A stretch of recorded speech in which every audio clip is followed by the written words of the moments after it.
నమస్తే. ప్రస్తుతం మనతో పాటు ఉన్నారు మాజీ బెవరేజెస్ కార్పొరేషన్ చైర్మన్, అలాగే ఈయన టీఎన్జీఓ మాజీ కార్పొరేషన్ చైర్మన్ కూడా. సో దేవి ప్రసాద్ గారు ఉన్నారు. ఆయన అడిగి అసలు సీఎం రమేష్ చేసినటువంటి అటువంటి కామెంట్స్ మీద ఒకసారి వివరణ తెలుసుకునే ప్రయత్నం చేద్దాం. నమస్తే సార్.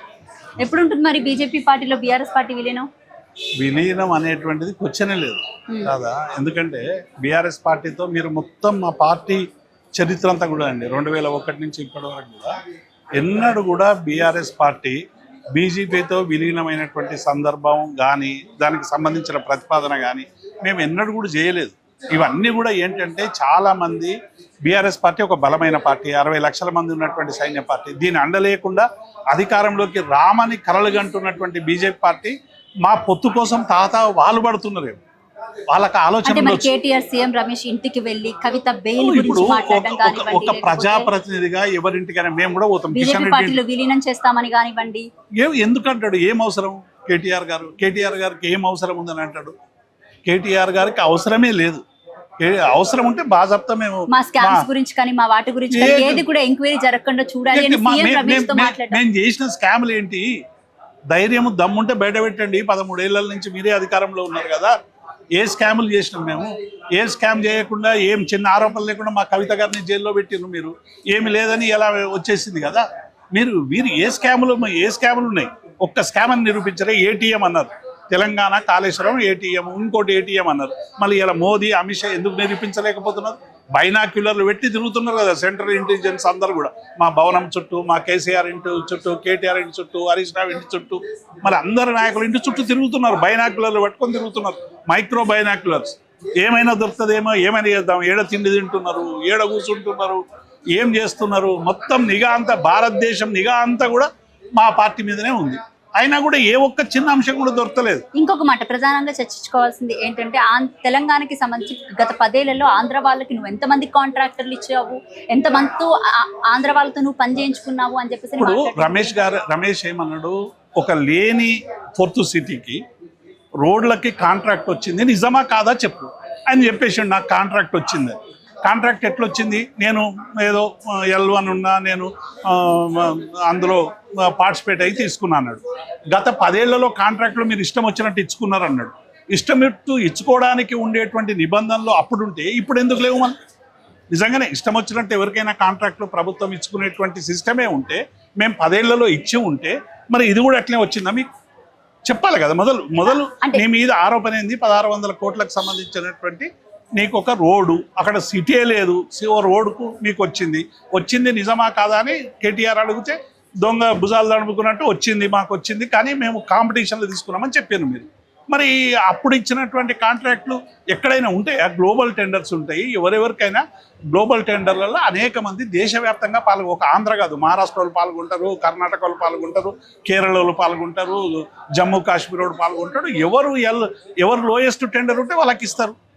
కానీ మీరు ఆ విషయాలు చర్చించకుండా మా ఇంటికి వచ్చిండు, మా ఇంటికి పోయిండు, ఆయన పోలేదని కేటీఆర్ గారే స్వయంగా చెప్పారు. సీసీ కెమెరాల్లో రికార్డ్ అయిన మాట బయట పెట్టుండి ఎందుకు దాచుకుంటున్నారు? ఇంత దొంగల్లాగా ఇన్ని రోజులు ఎందుకు దాచుకున్నారు?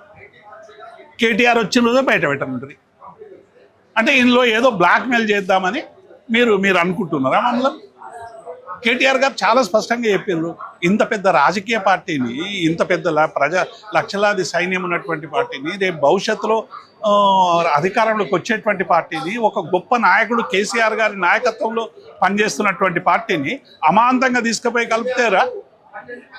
ఈ లక్షలాది సైన్యం ఇలా మేము చాలా స్పష్టంగా ఈ భారతదేశంలో కేవలం కవితని బయటికి విడిపించడానికి మాత్రమే. కవిత సంబంధం లేదమ్మా. కవిత 4 నెలల కింద అన్నాడు. కవిత ఎప్పుడు వచ్చింది? పోయిన ఆగస్టులో వచ్చింది. సంవత్సరం అవుతుంది కవిత బయటకు వచ్చి. అంటే వీళ్ళకు మెంటల్ లేదా, లేకుంటే ఏం మాట్లాడుతున్నారో కూడా అర్థమైతలేదు. ఎక్కడి నుంచి ఈ స్థానిక ఎన్నికలలో, లేకుంటే ఇప్పుడు రేపు జూబ్లీ హిల్స్ ఎన్నికల ఉప ఎన్నిక రాబోతా ఉంది.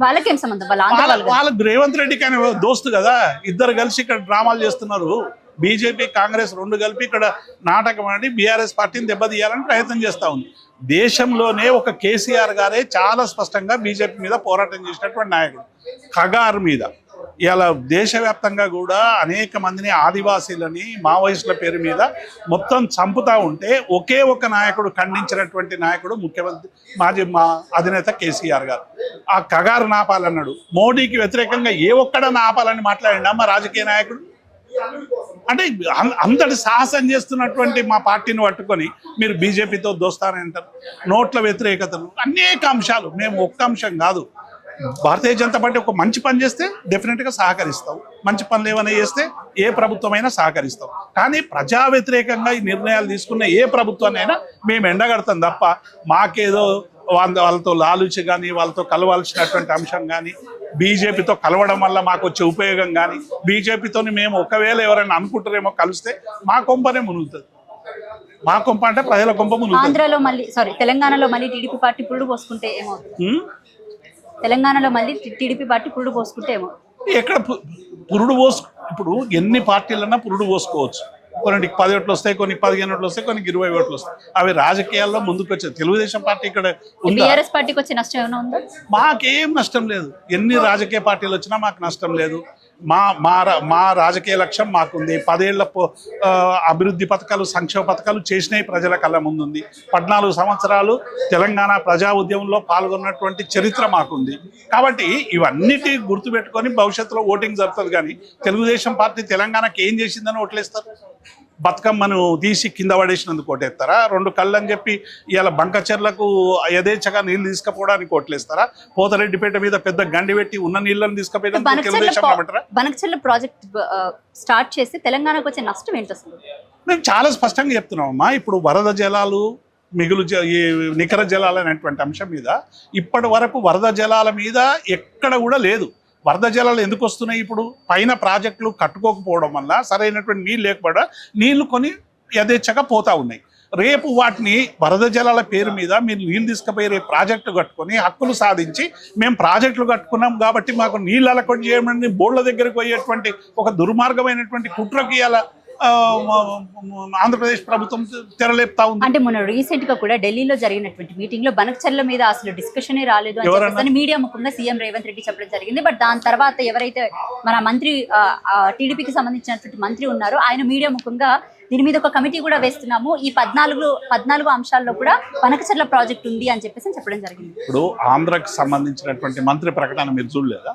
ఆంధ్ర మంత్రి నిమ్మల నాయుడు చాలా స్పష్టంగా చెప్పిండు. ఆయన అందులో ఎజెండా ఉంది, దానికోసం ఒక కమిటీ చేసినాం. రేవంత్ రెడ్డి కూడా ఆ కమిటీ ఏ నిర్ణయం తీసుకుంటే ఆ నిర్ణయానికి అనుకూలంగా ఉంటామని చెప్పిండు కదా. మళ్ళీ చెప్పిన తర్వాత ఇంకా అలా దాపరికం ఏమున్నది? అలా ఏమన్నా దాపరికం ఉందా? అలా దాపరికం లేదు. చాలా స్ట్రేట్గా బంకచెర్లకు సంబంధించినటువంటి నీటి విషయాల మీద ఇవాళ బీఆర్ఎస్ పార్టీ చాలా స్పష్టంగా ఉంది. గోదావరి జలాలకు సంబంధించినటువంటి విషయంల మీద కూడా ఎక్కడ కూడా ఎటువంటి సందేహం లేకుండా ఒకవేళ నీటి తరలింపు జరిగితే తెలంగాణకు అన్యాయం జరుగుతుంది. ఇవాళ బోర్డులు ఇంకా నిర్ణయం కాలేదు, ఓన్లీ అన్బ్లాక్గా నిర్ణయం మాత్రమే ఇచ్చినాయి. కాబట్టి రేపు బోర్డు దగ్గర మా వాదనలు వినిపిస్తూ ఉన్నాం. రేపు వచ్చిన తర్వాత డెఫినెట్గా తెలంగాణ వాటా 1000 టీఎంసీల కంటే ఎక్కువ ఉండేటువంటి అవకాశం ఉంది. ఇప్పటికే మీరు ఇష్టం వచ్చినట్టు బంకచెర్లకు తరలించకపోయి మీరు ఎవరిని మోసం చేద్దాం అనుకుంటున్నారు? 50సారి ఢిల్లీకి వెళ్ళడాన్ని ఎలా చూస్తారు సీఎం రేవంత్ రెడ్డి? అంటే తెలంగాణ ప్రజల అస్తిత్వాన్ని, తెలంగాణ ప్రజల అధికారాన్ని, తెలంగాణ ప్రజల ఆకాంక్షల్ని ఢిల్లీకి తాకట్టు పెట్టినట్టుగా చూస్తాం. ఇంకేం చూస్తామమ్మా? 50 సార్లు పోతే తెలంగాణలో నిర్ణయం కావాల్సిన ప్రతి విషయం ఢిల్లీలో నిర్ణయం అవుతుందంటే ఇక్కడి ప్రజల ఆకాంక్షలన్నీ కూడా అక్కడ తాకట్టు పెడుతున్నాడు కదా అర్థం. ఇంకేమన్నా ఉందా అందులో?